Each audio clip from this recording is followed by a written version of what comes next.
वैशाख मास के शुक्ल पक्ष की ये पावन तिथि, जिसे हम मोहिनी एकादशी के नाम से जानते हैं, केवल एक व्रत नहीं बल्कि आत्मा को परमात्मा से जोड़ने का एक दिव्य सेतु है।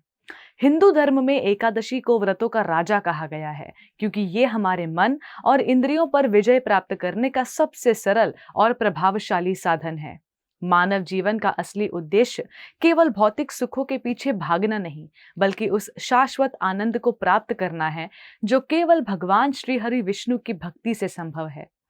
आज की भागदौड़ भरी जिंदगी में जहां युवा पीढ़ी तनाव और अस्थिरता से जूझ रही है, वहां एकादशी जैसे व्रत मानसिक शांति और आत्मिक शक्ति का संचार करते हैं। ये व्रत हमें सिखाता है कि जीवन में थोड़ा रुकना, थोड़ा ठहरना और अपनी अंतरात्मा की ओर मुड़ना कितना आवश्यक है। मोहिनी एकादशी की कथा त्रेता युग के उस समय से जुड़ी है जब भगवान श्री राम ने वशिष्ठ मुनि से एक ऐसे उपाय के बारे में पूछा था जिससे मनुष्य के समस्त पापों और दुखों का शमन हो सके। तब मुनि ने इस परम कल्याणकारी मोहिनी एकादशी का रहस्य उजागर किया। इसकी पौराणिक गाथा सरस्वती नदी के तट पर स्थित भद्रावती नाम की एक सुंदर नगरी से शुरू होती है, जहां राजा द्युतिमान राज्य करते थे। उसी नगर में धनपाल नामक एक वैश्य रहता था, जो अत्यंत दयालु, धार्मिक और परोपकारी था।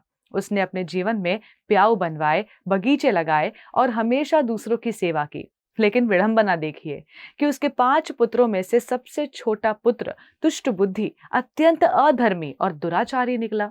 वो अपने पिता के धन को कुसंगति और गलत आदतों में व्यर्थ करता रहता, जिससे दुखी होकर अंततः पिता ने उसे त्याग दिया।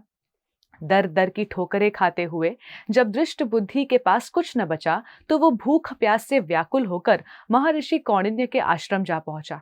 वहां उसने महर्षि के चरणों में गिरकर उनसे पापों का प्रायश्चित करने का मार्ग पूछा। तब करुणावतार महर्षि ने उसे वैशाख शुक्ल पक्ष की मोहिनी एकादशी का व्रत करने की आज्ञा दी। उन्होंने कहा कि इस व्रत के प्रभाव से मनुष्य के जन्मों जन्मों के पाप पर्वत के समान होने पर भी भस्म हो जाते हैं।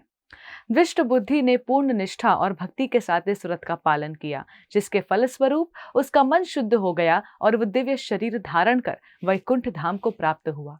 ये कथा हमें सिखाती है कि चाहे हमने अतीत में कितनी ही गलतियां क्यों न की हो, यदि हम सच्चे हृदय से भक्ति का मार्ग चुनते हैं तो परमात्मा का द्वार हमारे लिए हमेशा खुला रहता है।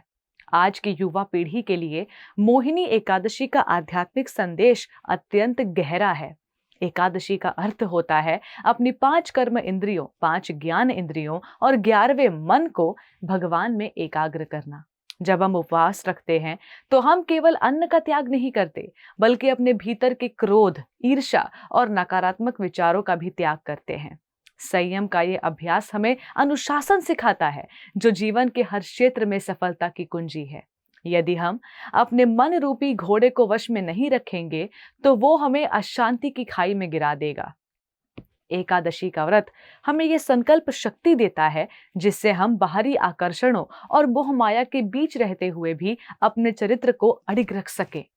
मोहिनी एकादशी का नाम भगवान विष्णु के उस मोहिनी स्वरूप की याद दिलाता है, जो उन्होंने समुद्र मंथन के समय देवताओं की रक्षा के लिए धारण किया था। ये स्वरूप हमें बताता है कि संसार में सत्य और असत्य के बीच हमेशा संघर्ष रहेगा, लेकिन अंत में जीत केवल धर्म की होगी। इस दिन व्रत रखने से न केवल शारीरिक स्वास्थ्य बेहतर होता है, बल्कि हमारी चेतना शुद्ध होती है और भगवान के प्रति हमारा अनुराग बढ़ता है। शास्त्रों में यहाँ तक कहा गया है कि इस दिन व्रत की कथा सुनने मात्र से सहस्त्र गोदान का फल मिलता है। ये फल कोई भौतिक वस्तु नहीं, बल्कि वो आंतरिक समृद्धि है जो हमें एक बेहतर इंसान बनाती है और समाज में करुणा और भाईचारे का संदेश फैलाने की प्रेरणा देती है। अंततः मोहिनी एकादशी हमें मोह के बंधनों को काटकर भक्ति की स्वतंत्रता की ओर ले जाती है। आइए इस पवित्र दिन पर हम ये संकल्प ले कि हम केवल पेट का उपवास नहीं रखेंगे, बल्कि अपनी वाणी को मधुर, अपने विचारों को पवित्र और अपने कर्मों को निस्वार्थ बनाएंगे। जीवन बहुत छोटा है और ये मानव तन बहुत दुर्लभ। इसे व्यर्थ की चिंताओं में न गवाकर भगवान श्री कृष्ण और श्री हरि के चरणों में समर्पित करें। जब हम एकादशी के इस पावन मार्ग पर चलते हैं तो हमारा जीवन स्वतः ही सुखी, समृद्ध और मंगलमय हो जाता है। भगवान विष्णु की कृपा आप सभी पर बने रहे और भक्ति आपकी दिनों दिन बढ़ती रहे, हमारी यही प्रार्थना है। आप सभी दर्शकों को हमारी तरफ से मोहिनी एकादशी की हार्दिक शुभकामनाएं। धन्यवाद। हरे Krishna. Before a single drop, there is a heartbeat. At Haribol, that heartbeat is never traded for milk. Every cow and bull lives protected lifelong. This is ahimsa. This is kindness. This is devotion. Switch to Haribol Ahimsa A2 milk. ऐसे ही और भक्तिमय कार्यक्रमों के लिए देखिए हरे Krishna television और इसे प्राप्त करने के लिए आप अपने केबल अथवा DTH ऑपरेटर से संपर्क करें तथा और अधिक जानकारी के लिए आज ही डायल करें 7666 839 839।